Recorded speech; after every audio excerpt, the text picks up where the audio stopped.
With AJ Terrell being week to week, we don't know what things are going to shake up for the Atlanta Falcons in the secondary. But I will say this, that front seven for the Atlanta Falcons could give them a lot of help. And with the deficiency of losing AJ Terrell, I think it'll be imperative for the front seven to continue to get pressure on any team that they play against. And they're going to have a pretty good test with Bryce Young. Bryce Young can get rid of the ball.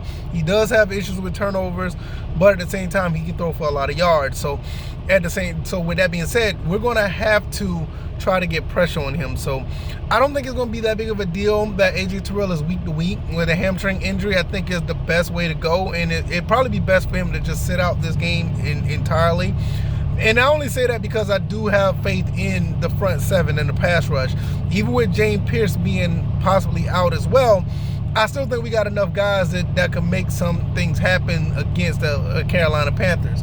So at least for today, or not today, but at least for this game, I think they should be able to, sit AJ Terrell, and they could afford missing that piece. Even if James Pierce is out as well, they have enough guys that can make things happen. Now, the only issue I really do have is if Bryce Young can't get the ball out, the person on the opposite side of the field, how is that going to play out as far as, shutting down that guy? What if he can get the ball out quick, and whoever's out there on AJ Terrell's side, can they hold up their deal of the bargain and keep him that receiver at bay?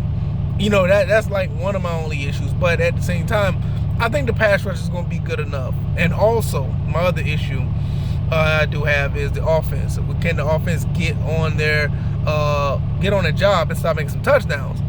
Because the thing about it is, you love to see a team, be as dominant as they are on defense and actually make some points in the end zone. Just having a situation where you're just scoring field goals, it sounds cool, but that type of stuff can bite you in the butt in the end if another team just finds a way to have one or two scores, and you did all that work, and then all of a sudden you don't have nothing to show for it. So, or you're going to end up walking home with a loss. So you're going to have to really get in order and make some touchdowns. Because at the end of the day, that's what's going to win you football games. Defense do win championships, but the defense can only win you championships if you at least put up, at least 24, 28 points, consistently.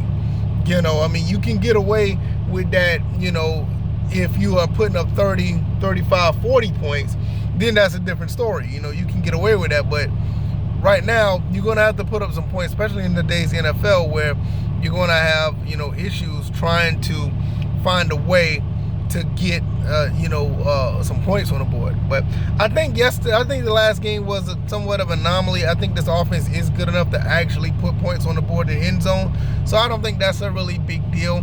But I do look at it from this standpoint. Your defense is holding up their end of the bargain. Their defense is doing what they're supposed to do. The defense is out here, doing some great things. Even in the Tampa Bay game, you really held them to 20, 23 points. And you have an offense that looks like they can score up to 35, 40 points. And, with the running game and the receivers, this should be a situation where you can damn near win every game. Especially when you got a defense like we have. And I'm like, where did this defense come from? But, hey, nevertheless, I'm not complaining. Just keep it coming. And even with AJ Terrell being out, they should be okay enough to say, hey, look, we should be able to still manage without him, especially if that front seven is going to be as ferocious as they are. So, and it's a good thing at the end of the day. It's a good problem to have. Let AJ Terrell sit. Just make sure the offense get back in sync. You want to get the win. Always want to get the win. Getting the win is always awesome. But at the same time, you want to get a win in a fashion where everybody's doing their part. Parker Romo did his part, get the field goals in. The defense did their part. They got the turnovers and the sacks. But the offense has to score at least one or two touchdowns, especially in that game. Like I said, even with that situation in Minnesota, if a couple of those field goals turn into touchdowns, you're talking about like a 30-point, 35-point game, and it looks much more dominant as it looks already. It looks more dominant. So you want to get those points when needed, when you can. You know, you just don't want to have Parker Romo come out there and just say, hey, look, I'm going to go ahead and you know, kick these 4 or 5 field goals and you be good. You know, it just doesn't work like that. And even with the touchdown we got at the end of the game, you know, Tyler Algier, I mean, that was, you know, a de facto garbage time touchdown. They kind of let him score. You know, and I do believe if they would have tried, we probably would have scored anyway.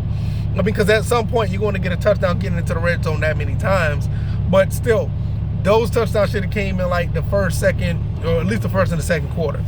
You know, you kick all these field goals. I think, what, by halftime, it was, what, 15-6 or something like that?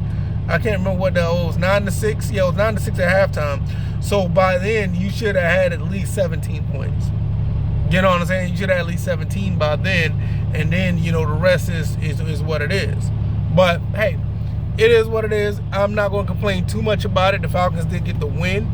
And all things considered, I am genuinely happy with the team and the way they're playing. I just, you know, am a little worried about the AJ Terrell situation. But I think I'm not as concerned because these guys are getting at the quarterback. And I know they could probably get at Bryce Young. And I think they can get at Bryce Young. That would alleviate the situation for the secondary to actually work that hard. I think they're going to be that fine. I think they're going to be okay. And I think this is a good thing overall. Let them sit. After that, we got to play. I can't remember who we play after. I think we play Washington. But I think Washington is coming to Atlanta. I can't remember. But nevertheless, let them sit for this game. I think this is a very winnable game. I think we'll be good, you know, going through the motions and trying to win without them. If we don't, then we got bigger problems. But, yeah, I think we're in good spirits. So, overall, y'all let me know what y'all think. I do think the Falcons are in good shape right now. I didn't think the Falcons defense would be this good going up against a Minnesota team that actually played very well and going up in that environment and just snatching the life out of that crowd and snatching the life out of that team. You know, that's good to see. So hopefully they can build on that and keep going. And just like I said with Georgia Southern Eagles, which I'll talk about in the next video, is like, you know, this is something you got to build on. You got to build on whatever you are capable of achieving. If you're capable of getting 6 sacks and you get those 6 sacks, let's go for another 6. Let's go for another 7. You know, let's go for like 2 or 3 turnovers. You know, let's just try to make that happen so you don't have to worry about, you know, relying on the other side of the ball or relying on special teams or this, that, and the third. You know, and you know, once you do that, you do your job. Everybody do their job. You can be successful. So we'll talk about Georgia Southern in the next video, y'all. Let me know what y'all think. I appreciate everybody who made it this far. Like, share, and subscribe. I really appreciate y'all. And I'll see y'all in the next one. All right, y'all. I'm out. Peace.